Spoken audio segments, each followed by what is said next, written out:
رحنا توا على المباشر من قلب الحدث باش نسمع الطرفين ونحكم من بعد. أهلا بيك، حابة نسألك سؤال مثالج؟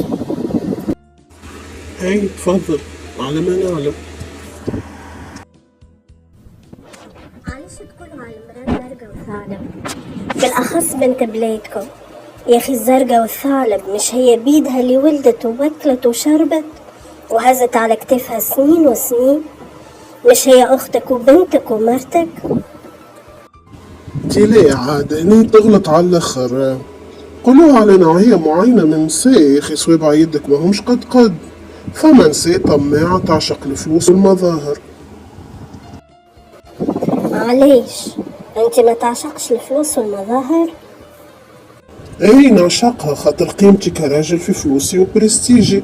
اي، والمرأة بالنسبة لها الفلوس هي الأمان. كيف تختارك راجل قادر مش خاطرها ثعلب وزرقة، خاطر الاتزان النفسي يجيب اتزان مادي يخليك مرتاح وقت تكون هي مرتاحة، تلقى دارك عامرة وبالك مرتاح وحياتك مريقلة. هاي الحاجة هذه انت ما تعرفهاش.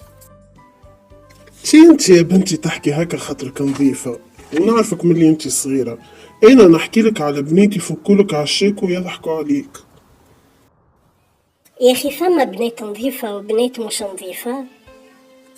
اي حسب كل مرأة كيفاش تربيت ونوعية الصدمات اللي تعرضت لهم في حياتها خلوها تخرج على الفطرة السليمة اللي ربي خلقها بيها. مالا هاني نشوف في بنات تربيو في الفقر وطلعوا صنديدات والعكس صحيح. ما ساعات الدليل يخلف الهبال. اي توا ما قلتليش شنو يلزم مرأة ما تكونش نظيفة؟ خاطرها زرقا وثعلب.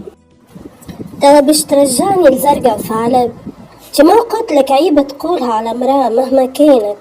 انت ما تعرفش ظروف العبيد باش تحكم عليهم. ايه ما عندي واقع قاعد نعيش فيه كل يوم وقاعد نخزرله بعناية. ايه نعرف، اما اكيد ورا كل ردة فعل كان سبب باش نشوفوا حاجات ما يقبلهاش العقل وما يقبلهاش المجتمع متاعنا. اسمعني باش تبدأ تتفلسف عليا وانا ما عنديش وقت نسمع كلام بعيد عن المنطق. وعلى فكرة انتم نسيسر تموتوا على الهدرة وعلى الكلام وعلى القيل والقال انت ديما هكا وين نجي نتحاور معاك